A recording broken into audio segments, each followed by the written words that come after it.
எனக்கு நீதி அருள்கின்ற கடவுளே, நான் மன்றாடும்போது எனக்கு பதிலளித்தருளும். நான் நெருக்கடியில் இருந்தபோது நீர் எனக்கு துணை புரிந்தீர். இப்போதும் எனக்கு இறங்கி என் வேண்டுதலுக்கு செவிசாய்த்தருளும். திருப்பாடல்கள் 4ஆம் அதிகாரம் 1ஆம் வசனம். இன்றைய இறைவார்த்தையோடு டாக் வித் காட் சொந்தங்கள் அத்தனை பேருக்கும் அன்பு வணக்கம். நான் உங்கள் ஷீபா ஜான். நான் ஈரையாசிரியருடன் சந்தோஷமாக இருக்கிறேன். நீங்களும் சந்தோஷமாக இருப்பீங்க அப்படின்னு நினைக்கிறேன்.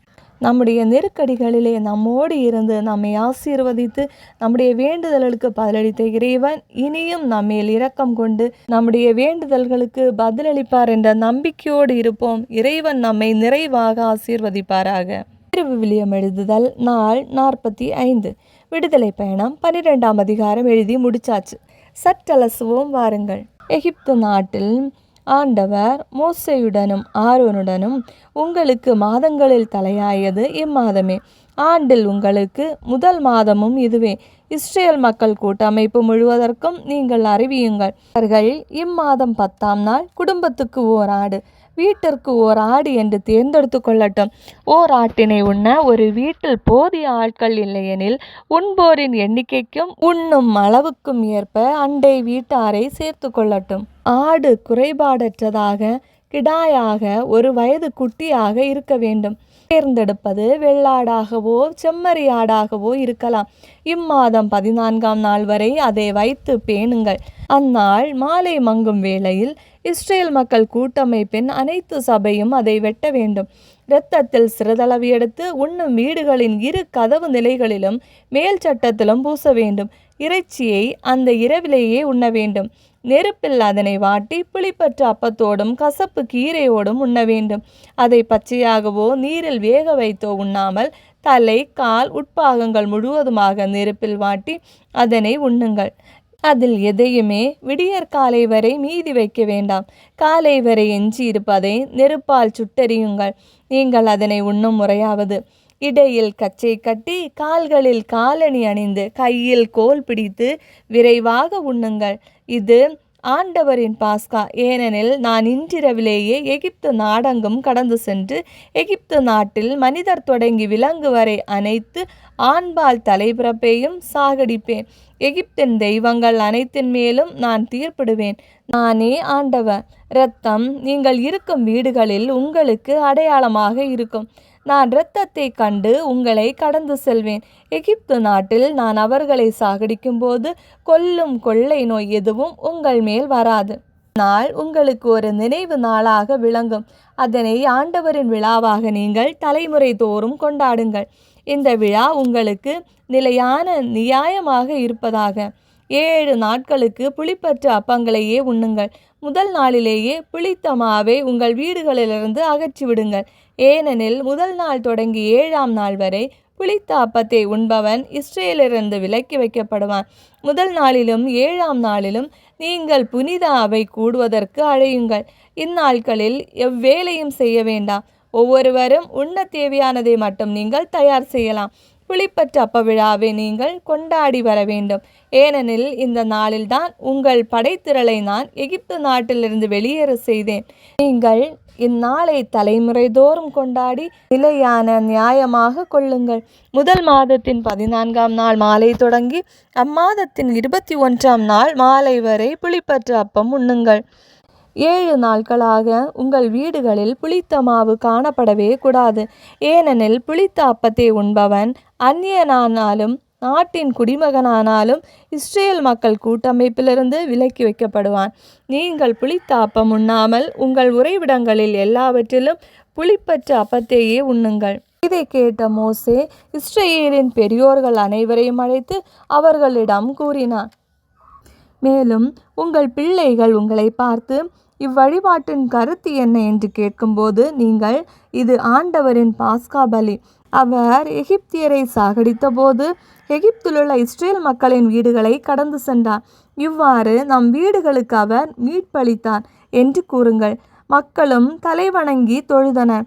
இஸ்ரேல் மக்கள் போய் மோசேக்கும் ஆரோனுக்கும் ஆண்டவர் கட்டளையிட்டபடி செய்தனர்.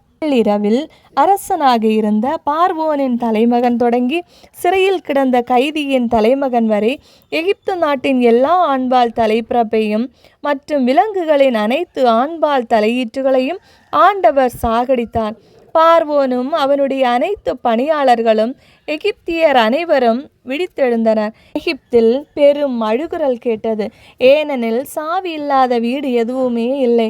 பார்வோன் மோசேயையும் ஆரோனையும் இரவிலேயே கூப்பிட்டு அவர்களிடம், நீங்களும் இஸ்ரேல் மக்களும் எழுந்து என் மக்களிடமிருந்து வெளியேறி செல்லுங்கள். போங்கள், நீங்கள் சொன்னபடியே ஆண்டவருக்கு வழிபாடு செய்யுங்கள். நீங்கள் கேட்டபடியே உங்கள் ஆட்டு மந்தையையும் உங்கள் மாட்டு மந்தையும் கூட்டிக் கொண்டு செல்லுங்கள். போய்விடுங்கள், எனக்கும் ஆசி கூறுங்கள் என்றான். நாட்டிலிருந்து விரைவில் போய்விடுமாறு எகிப்தியர் இஸ்ரேல் மக்களை அவசரப்படுத்தினர். நாங்கள் எல்லோருமே சாகிறோம் என்றனர். மக்கள் பிசைந்த மாவு புளிக்கும் முன்னரே அதை எடுத்து மாவு பிசையும் பாத்திரங்களில் வைத்து தங்கள் போர்வைகளில் கட்டி தோள்கள் மேல் எடுத்து சென்றனர். இஸ்ரேல் மக்கள் மோசேயின் வார்த்தையின்படி செயல்பட்டனர். அவர்கள் எகிப்தியரிடமிருந்து வெள்ளி அணிகலன்களையும் போர்வைகளையும் கேட்டு வாங்கினர். ஆண்டவர் எகிப்தியரின் பார்வையில் இம்மக்களுக்கு தயவு கிடைக்க செய்தமையால் அவர்களும் இவர்கள் கேட்டதை கொடுத்தனர். இவ்வாறு எகிப்தியரை இவர்கள் கொள்ளையிட்டனர். இஸ்ரேல் மக்கள் ராம்சேஸிலிருந்து சுக்கோத்துக்கு இடம்பெயர்ந்து சென்றனர். இவர்களில் குழந்தைகள் தவிர நடந்து செல்லக்கூடிய ஆடவர் மட்டும் ஏறத்தாழ 6 லட்சம் பேர் ஆவர். அவர்களோடு பல இன பெருந்திரளும் ஆட்டு மந்தை மாட்டு மந்தை என்று பெருந்தொகையான கால்நடைகளும் புறப்பட்டு சென்றன. எகிப்திலிருந்து கொண்டு வந்த பிசைந்த மாவை கொண்டு அவர்கள் சுட்டது புளிப்பற்ற அப்பங்கள், ஏனெனில் மாவு இன்னும் புளிக்காமல் இருந்தது. அவர்கள் எகிப்திலிருந்து துரத்தப்பட்டதாலும் சற்றும் தாமதம் செய்ய இயலாமற் போனதாலும் தங்களுக்கென வழியுணவு தயாரித்து வைத்திருக்கவில்லை. எகிப்தில் குடியிருந்த இஸ்ரேல் மக்கள் அங்கு வாழ்ந்த காலம் 430 ஆண்டுகள். 430ஆம் ஆண்டு முடிவு பெற்ற அதே நாளில் ஆண்டவரின் படைத்திரள் எல்லாம் எகிப்து நாட்டினின்று வெளியேறியது. எகிப்து நாட்டினின்று அவர்களை வெளியேறச் செய்தபோது ஆண்டவர் விழித்திருந்த இரவு இதுவே. தலைமுறை தோறும் இஸ்ரேல் மக்கள் அனைவரும் ஆண்டவருக்கென்று திருவிழிப்பு கொண்டாட வேண்டிய இரவும் இதுவே. ஆண்டவர் மோசேயையும் ஆரோனையும் நோக்கி, பாஸ்காவின் ஒழுங்குமுறை இதுவே. அந்நிய மக்கள் எவரும் இதை உண்ணலாகாது. ஆனால் வெள்ளி காசுக்கு வாங்கின அடிமை எவனுக்கும் நீங்கள் விருத்த சேதனம் செய்தபின் அவன் இதை உண்ணலாம். குடியேறியவரும் கூலி ஆட்களும் இதை உண்ண வேண்டாம். ஒரே வீட்டிற்குள் இது உண்ணப்பட வேண்டும். இறைச்சி எதுவும் வீட்டிலிருந்து வெளியே எடுத்து செல்லப்படலாகாது. எந்த எலும்பையும் நீங்கள் முறிக்கக்கூடாது. இஸ்ரேல் மக்கள் கூட்டமைப்பு முழுவதுமே இதை கொண்டாடப்பட வேண்டும். அந்நியன் ஒருவன் உன்னோடு தங்கியிருக்க அவன் ஆண்டவருக்கு பாஸ்கா கொண்டாடப்பட விரும்பினால் அவன் வீட்டு ஆண்கள் அனைவருக்கும் விருத்த சேதனம் செய்தல் வேண்டும். அதன் பின் அவன் கொண்டாட முன்வரலாம். அவன் நாட்டு குடிமகன் போல் ஆவான். ஆனால் விருத்த சேதனம் செய்து கொள்ளாதவன் எவனும் இதை உண்ணாதிருப்பானாக. நாட்டு குடிமக்களுக்கும் உங்களோடு தங்கியிருக்கும் அந்நியருக்கும் சட்டம் ஒன்றே. மோசேக்கும் ஆரோனுக்கும் ஆண்டவர் இட்ட ஆணைப்படி இஸ்ரேல் மக்கள் அனைவரும் செயல்பட்டனர். அதே நாளில் ஆண்டவர் இஸ்ரேல் மக்களை அவரவர் அணிவகுப்புகளின்படி எகிப்து நாட்டினின்று வெளியேறச் செய்தார். இவ்வாறு விடுதலை பயணம் 12ஆம் அதிகாரம் நிறைவு பெறுகிறது. கடவுள் இஸ்ரேல் மக்களை இரவில் எவ்வாறு பாதுகாக்கின்றார் என்பதை பற்றி பொறுத்திருந்து பார்ப்போம். இந்த வீடியோ பிடிச்சிருந்தா லைக் பண்ணுங்கள், உங்கள் ஃப்ரெண்ட்ஸ் அண்ட் ஃபேமிலிக்கு ஷேர் பண்ணுங்கள், உங்களுடைய கருத்துக்களை கமெண்டில் சொல்லுங்கள். இறையோடு உறவாட எங்களோடு இருங்க. மீண்டும் சந்திப்போம். அன்புடன் உங்கள் ஷீபா ஜான்.